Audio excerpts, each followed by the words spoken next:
நண்பர்கள் அனைவருக்கும் வணக்கம். வாங்க இன்னைக்கு என்ன சமையல்னு பார்க்கலாம். அதுக்கு முன்னாடி ஒரு சூடான ஃபில்டர் காஃபி சூப்பரா வந்து பார்த்தீங்கன்னா, ஒரு சின்ன கிளாஸ்ல நான் வந்து பார்த்தீங்கன்னா, இத காலைலங்காட்டி ஒரு இன்ன விட கொஞ்சம் பெரிய கிளாஸ்ல குடிச்சிடுவேன். பட் இப்ப வந்து நான் நிறுத்திட்டேன். காஃபி குடிக்கிறதையே வந்து பார்த்தீங்கன்னா நிறுத்திட்டேன். ஹஸ்பண்டுக்கும், பிள்ளைங்களுக்கு மட்டும் தான் காஃபி. வந்து சூப்பரா இருக்குங்க இந்த ஃபில்டர் காஃபி. ஆனந்தம், உதயம் காஃபி இதெல்லாம் தாங்க சூப்பரா இருக்கும். இன்ஸ்டன்ட்டா போடவே மாட்டோம். இது மாரி ஃபில்டர் பண்ணி தாங்க. ஒரு சின்ன கிளாஸ்ல குடிச்சா செம்ம டேஸ்ட்டா இருக்கும்.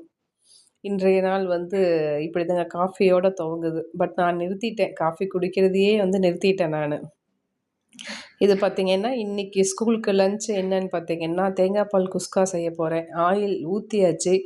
அதுக்கப்புறம் பார்த்தீங்கன்னா, நெய் கொஞ்சம் இதில ஆட் பண்ணியிருக்கேன். நெய் நான் தான் காய்ச்சினேன் இந்த தடவ. மோஸ்ட்லி எப்பவுமே மாமியார் தான் காய்ச்சுவாங்க. அதுக்கப்புறம் பார்த்தீங்கன்னா, பட்டை, லவங்கம், நம்மளோட ஆஸ் யூசுவல் எல்லாமே போட்டுக்கணும். பிரியாணி இலை, அதுக்கப்புறம் வந்து பார்த்திங்கன்னா, வெங்காயம், பச்சை மிளகா போட்டிருக்கேன். நான் சில டைம் பார்த்திங்கன்னா, பச்சை மிளகா போடாமையும் போடுவேன். பச்சை மிளகான்றேன், வெங்காயம், தக்காளி போடாமல் போடுவேன். சில டைமில் போட்டும் செய்வேன். புதினா போட்டுக்கலாம். இதில் வந்து இஞ்சி, பூண்டு போட்டிருக்கேன். இஞ்சி, பூண்டு போட்டு அரைச்சி வச்சுருக்கேன். பச்சை மிளகாய் அரைக்கல. வெங்காயம், தக்காளி இல்லாமல் செஞ்சாலும் பார்த்திங்கன்னா, சூப்பராக இருக்கும் குஸ்கா. இந்த டைம் நான் வந்து பார்த்திங்கன்னா, வெங்காயம், தக்காளி போட்டு செஞ்சுருக்கேன். இந்த புதினா பார்த்திங்கன்னா வந்து என்னோட மாடி தோட்டத்தில் இருந்த புதினா இது. சூப்பராக இருக்குங்க. அப்படியே அந்த அந்த பக்கம் கிட்ட போனாலே அந்த புதினாவோட வாசனை இருக்கும். நான் தினமும் ஒரு புதினாவை பிச்சு அட்லீஸ்ட் ஸ்மெல் பண்ணாமல் நான் வரவே மாட்டேன். அவ்வளோ வாசனையாக இருக்குங்க புதினா வந்து. நம்ம வீட்லேயே என்னதான் இருந்தாலும் அந்த புதினாவும் கொத்தமல்லியும் போட்டால் சூப்பராக இருக்கும். அப்புறம் பார்த்திங்கன்னா எல்லாமே வணங்கிடுச்சு. அதுக்கப்புறம் வந்து பார்த்திங்கன்னா, தேங்காய் பால் ஆட் பண்ணியிருக்கேன். தேங்காய் பால் வந்து ஒரு கொதி விடணும். ஒரு கொதி வந்தோடனே உப்பு எல்லாம் போட்டு பார்த்திங்கன்னா, உப்பு போட்டாச்சு. ஒரு கொதி விட்டுட்டு நம்ம வந்து அரிசியை போட வேண்டியது தான். ரொம்பனா கொதிக்க தேவையில்லைங்க. சும்மா அப்படியே இது பண்ணி வரும்போது போட்டால் போதும். நான் ஃபஸ்ட்டு பால், செகண்ட் பால் திக்கெல்லாம் இல்லை. ஒட்டுக்கா நான் வந்து அப்படியே ஊற்றிடுவேன். ஒரே ஒரு கொதி மட்டும் வந்தோடனே நான் வந்து அரிசியை போட்டுருவேன் நான். நல்லாயிருக்குங்க. சூப்பராக இருக்கும். தேங்காய் பால் வந்து குஸ்கா வந்து செம்ம டேஸ்ட். அந்த புதினாவோட வாசனையும் அதுவும் வந்து பார்த்திங்கன்னா, டேஸ்ட்டே வந்து சூப்பராக இருக்கும் இது வந்து. அதேமாரி வந்து இதுக்கு வந்து பார்த்திங்கன்னா, சிக்கன் கிரேவி இதெல்லாம் பார்த்திங்கன்னா நல்லாயிருக்கும். அந்த பக்கம் பார்த்திங்கன்னா, முட்டை வேக வச்சு வச்சுருந்தேன். ஒருத்தருக்கு பார்த்திங்கன்னா, ஒரு பையனுக்கு வந்து எனக்கு வெறும் முட்டையை மட்டும் குடுன்னான். இன்னொன்று வந்து பார்த்திங்கன்னா, எனக்கு சின்ன பையன் பார்த்திங்கன்னா, எனக்கு அது வந்து ஃப்ரை பண்ணி குடுன்னான். ஓகே. எண்ணெய் ஊற்றி பார்த்திங்கன்னா, கொஞ்சோண்டு மஞ்சள்தூள், எண்ணெய் கொஞ்சம் சூடாகிறதுக்கு முன்னாடியே இதை போட்டுருணும். நான் பார்த்திங்கன்னா வச்சுட்டேன் அடுப்பில் வந்து. நமக்கு வேணுங்கிறத போட்டுக்கலாங்க. மிளகாத்தூள், கொத்தமல்லி தூள் பட் நான் லைட்டாக போடலை. போட்டுக்கலாம். அதுக்கப்புறம் சிக்கன் மசாலா, மட்டன் மசாலா ஏதோ ஒன்று போட்டுக்கலாம். காரத்துக்கு தான் கொஞ்சம் காரத்துக்கு மிளகாத்தூள் போட்டுக்கிட்டு, உப்பு போட்டுக்கிட்டேன். அதுக்கப்புறம் இன்னும் கொஞ்சோன்னு பார்த்திங்கன்னா, கொஞ்சம் மிளகுத்தூள் போட்டுக்கிட்டேன். சரி காரம் கம்மியாக இருக்க மாதிரி தெரியுதுன்னு சொல்லிட்டு. அதனால் 2 முட்டையை வச்சுட்டு 2 முட்டை மட்டும் இதுக்கு ஃப்ரை பண்ணேங்க. ஃப்ரை பண்ணதுக்கு அதுக்கப்புறம் ராவடி எனக்கு இதை நீ பண்ண மாட்டேயான்னு சொல்லிட்டு, அதுக்கப்புறம் வந்து 2 முட்டை நல்லா இப்படி பெரிய வடசட்டி இதெல்லாம் தேவையில்ல. ஒரு சின்ன குழிக்கரண்டிலேயே ஒரு 2 முட்டை தானே இப்படி போட்டு பார்த்திங்கன்னா நல்லாயிருக்கும். அப்படியே இது பண்ணிங்கன்னா டேஸ்ட்டான அருமையாக இருக்கும். அப்படியே வெறும் இதிலேயே சாப்பிட்றதுக்கு நிறைய பேர் செஞ்சுருப்பீங்கன்னு நினைக்கிறேன்.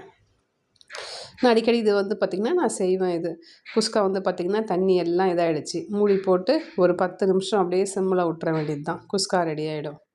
முட்டை பார்த்திங்கன்னா பாருங்கள் அப்படியே செம்மையாக ஒரு 5 நிமிஷங்க அப்படியே அந்த பச்சை வாசனை இதெல்லாம் போகிற வரைக்கும் விட்டா சூப்பராக இருக்கும். அப்படியே செம்மையாக இருக்குது பாருங்கள். அப்படியே இந்த சோட்டோடு சாப்பிட்டாங்க அப்படியே சூப்பர் டேஸ்ட்டு அருமையாக இருக்கும். வெங்காயம் இதெல்லாம் எதுவும் போட வேணாம். இதை மட்டும் மிளகாத்தூள், உப்பு, கொஞ்சம் ஏதாவது மசாலா நமக்கு தேவைங்கிறத போட்டுக்கலாங்க. அவ்வளோதான். அடுத்தது பார்த்திங்கன்னா தோசை ஊற்ற போகிறேன். இது என்ன அரிசி பார்த்திங்கன்னா பூங்கார் அரிசி தான் நான் ஆட்டி வச்சுருக்கேன். பூங்கார் அரிசி பாதி, சாதா இட்லி அரிசி பாதி. இது ரெண்டுத்தையும் நான் பாதி பாதி கலந்து போடுவேன். சில டைம் வந்து பார்த்திங்கன்னா நான் அப்படியேவும் அரைப்பேன். எப்படி வேணாலும் நான் வந்து செஞ்சுக்குவேன் நான். இது வந்து பார்த்திங்கன்னா நான் இது பாதி பாதி ரேஷியோவில் போட்டிருக்கேன். சூப்பராக வருங்க. அப்படியே தோசை மொறுன்னு நல்லாயிருக்கும். ஒரு 5, 6 வகையான அரிசி நான் வந்து பார்த்திங்கன்னா வாங்கி வச்சுருக்கேன். பூங்கார் அரிசி, மாப்பிள்ளை சம்பா அரிசி, அதுக்கப்புறம் பார்த்திங்கன்னா கவுனி அரிசி, இன்னும் 2, 3 வகை அரிசிலாம் இருக்குது. ஒவ்வொரு ட்ரிப்புக்கும் ஒன்று போடுவேன் நான் வந்து அரிசி. பாருங்கள் மொறுன்னு இருக்கு. இது வந்து பார்த்திங்கன்னா தக்காளி தொக்கு. அவசரத்துக்கு நம்ம இப்படி போட்டு வச்சுட்டுன்னு பார்த்திங்கன்னா காலையில் நம்ம ஏதாவது எடுக்கிறதுக்கு வந்து சௌகரியமாக இருக்கும். சட்னி போட முடியலன்னா இந்த மாதிரி தக்காளி தொக்கு தொட்டு சாப்பிட்றதுக்கு வந்து பார்த்திங்கன்னா நல்லாயிருக்கும். நான் இது மாதிரி அப்பப்போ ரொம்ப டைம் போட மாட்டேன். அப்பப்போ பார்த்திங்கன்னா ஏதாவது சில டைமில் நான் போட்டு வைப்பேன். ஏன்னா ஃபஸ்ட்டு இதையே தொட்டு தொட்டு சாப்பிடுவாங்க. பொடி இருந்ததுன்னா காலங்காட்டி பொடியே தொட்டு தொட்டு சாப்பிடுவாங்க. பாருங்கள், தோசை சூப்பராக மொறு மொறு மொறுன்னு இருக்குது. நல்லா இருக்குங்க. வெள்ளை மாவே சாப்பிட்றதுக்கு இது சாப்பிட்லாம். வந்து கலந்து கலந்து சாப்பிட்லாம். நான் இது மட்டுமேவும் ஆட்டிக்குவேன் சில டைமில். நல்லாயிருக்குங்க. வந்து அப்படியே பார்த்திங்கன்னா மொறு மொறு மொறுன்னு இருக்கும் தோசை. ஓகே, எல்லாருமே இப்போ வந்து பார்த்திங்கன்னா சேஞ்ச் ஆகிட்டாங்க ஓரளவுக்கு. இது எல்லாமே அவ்வளோதாங்க. வந்து எல்லாமே வந்து முடிஞ்சுது. காலையில் வந்து ஸ்கூலுக்கு அவ்வளோதாங்க பேக் பண்ணால் வேலை. அதுக்கப்புறம் முடிஞ்சுது வேலை. குஸ்கா சூப்பராக வந்திருக்குங்க. நல்லாயிருக்கு. அப்படியே பொல பொல பொலன்னு இருக்குது குஸ்கா. இதுக்குள்ளே இது அவசரம். காலையிலே வந்து டேஸ்ட் பண்ணணுன்ட்டு ஒரு அவசரம். கொஞ்சம் டேஸ்ட்டுக்கு வந்து பார்த்திங்கன்னா காலையில் கொடுத்தாச்சு. அதுக்குள்ளே பார்த்திங்கன்னா டேஸ்ட் பண்ணிவிட்டு இதை ஏன் போட்ட, அதை ஏன் நிறையா போட்ட, புதினா நிறைய வாசனையாக இருக்குது. நல்லா ஃப்ரெஷ்ஷாக இருக்கிறதுக்குங்க அதோட வாசனை நல்லா எடுத்து கொடுத்துருக்கு. புதினாவோட வாசனை பார்த்திங்கன்னா நிறையா இருக்குது. இதில் கொஞ்சம் சேர்த்தி போட்டேன் போல் தெரியுது.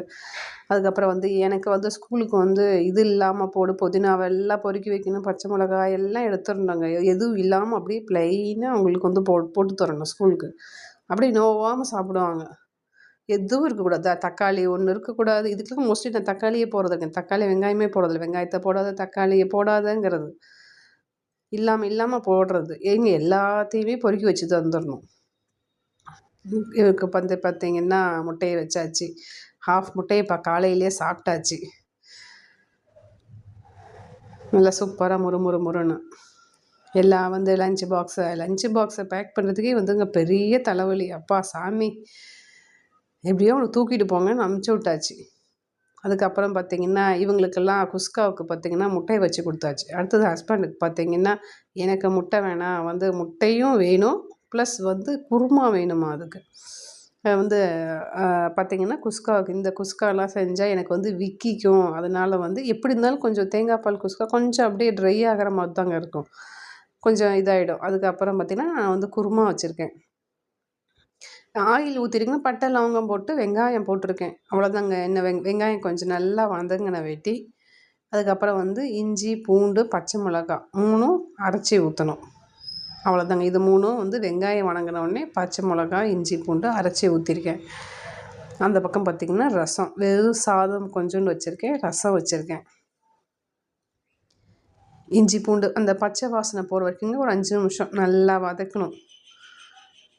வதக்கி விட்ருக்கேன். அதுக்கப்புறம் ரசம் பார்த்திங்கன்னா ரெடி ஆகிடுச்சுங்க. சாப்பாடு ஏற்கனவே வச்சுட்டேன். நல்லாயிருக்குங்க. இந்த குருமா வந்து தேங்காய் பால் ஊற்றி குருமா ஃபஸ்ட்டு இது வைக்கிறது வந்து நல்லாயிருக்கும். டேஸ்ட் நல்லாயிருக்கும். நல்லா இஞ்சி பூண்டு வதங்கிடுச்சு. அதுக்கப்புறம் வந்து பார்த்திங்கன்னா கொஞ்சம் பட்டாணி இருந்தது. பட்டாணியை போட்டு ஒரு 5 நிமிஷம் நல்லா ஒரு 2 கிண்டிட்டு அதுக்கப்புறம் வந்து பார்த்திங்கன்னா தேங்காய் பால் ஆட் பண்ணுறது தாங்க. சும்மா ஒரு 5 நிமிஷம் இதை வந்து வதக்கினா போதும். நல்லாயிருக்கும். இது வந்து ஃப்ரெஷ் பட்டாணி தான் வச்சுருந்தேன். ஃப்ரெஷ் பட்டாணியில் செஞ்சால் நல்லாயிருக்கும்.